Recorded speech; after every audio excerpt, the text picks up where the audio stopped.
My name is Emily Parker, and I live in Austin, Texas. I've always been one of those people who loved photography, not professionally, just as a hobby. I loved capturing sunsets, laughter, the sparkle in someone's eyes when they were truly happy. It was my little escape from the noisy world. Last summer, something happened that changed everything I thought I knew about harmless moments and simple pictures. A simple beginning. It started one warm Friday evening. I had just come home from my part-time job at a small coffee shop downtown. I was scrolling through old pictures on my phone when I came across one I took at a local park a few months earlier. It showed a young boy playing with his dog under the fountain. The sunlight had caught the water just right, and the picture looked magical. I never knew who the boy was, but I decided to post it on my photography page with the caption, "Greater than, joy in its purest form." The next morning, I woke up to hundreds of likes and comments. That was new for me. Usually, my posts got a handful of hearts from friends, but this one had gone semi-viral. People were sharing it, praising its warmth and simplicity. I felt proud, until I got a message that made my stomach drop.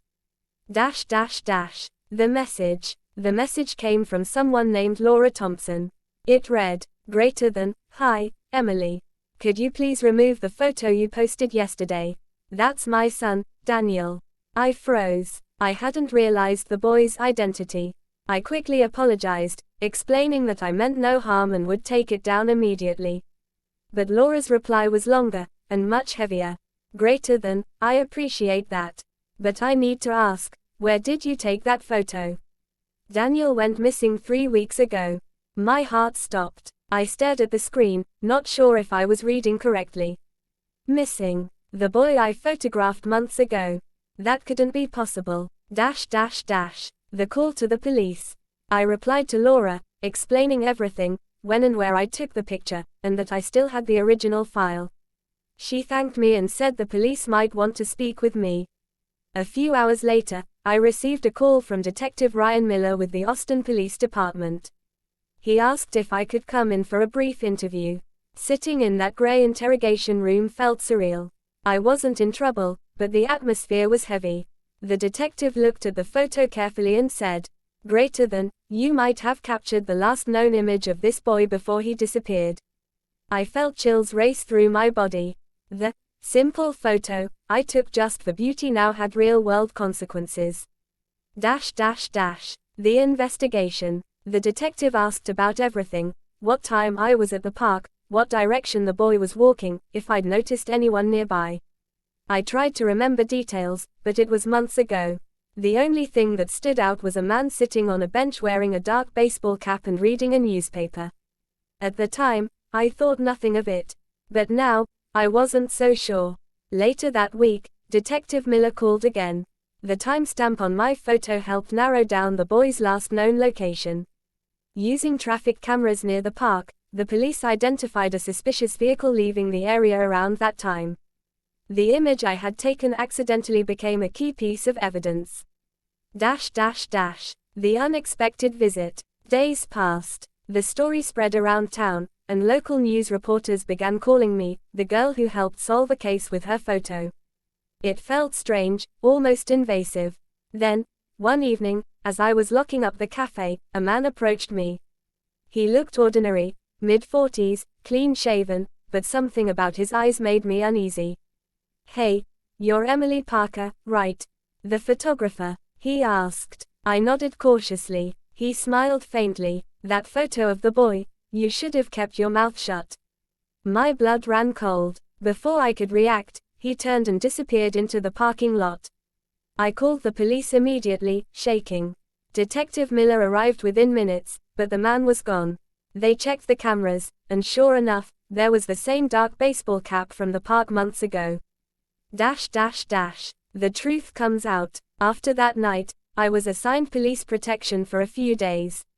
I had no idea what I had gotten myself into. A week later, I got the call. They had found Daniel, alive. He had been taken by his mother's ex-boyfriend, who had a criminal record and was under investigation for other abductions. The same man who threatened me was the abductor.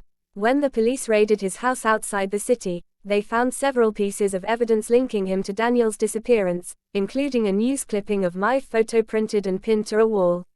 Apparently, my picture had been circulating online, and it made the suspect paranoid that someone had seen him near the park that day. My harmless photo had shaken his sense of safety, and ultimately led the police to him. The reunion. I'll never forget the moment Laura called me crying. Greater than, they found him, Emily. My boy is home. You saved my son. I didn't know what to say. Tears filled my eyes as relief washed over me. I had taken thousands of pictures in my life, but none had ever mattered like this one. Later, I met Daniel and his mom at a community event. He ran up to me, smiling, holding a small camera. "Mom got me this," he said proudly. "Maybe one day I'll take pictures like you." That moment broke me in the best way. What I learned. In the weeks that followed, I thought a lot about how easily small choices ripple into huge consequences. I posted a single photo thinking it was harmless, but it became part of a chain of events that changed lives. I also learned about responsibility. The internet isn't just a void where we share random moments, it's a living network of real people, real faces, real stories. Sometimes, what we think is just a post can mean the world to someone else. Epilogue. It's been a year now. My photography page has grown, but I use it differently. Every photo I take now carries purpose, consent, context, and respect. Last week, I received a postcard in the mail. It was from Daniel. It had a picture he took himself, of the sunset over the same park where I once photographed him. The message on the back read, "Greater than, thank you for seeing me, Emily." I smiled. Sometimes, all it takes is a single picture to change everything.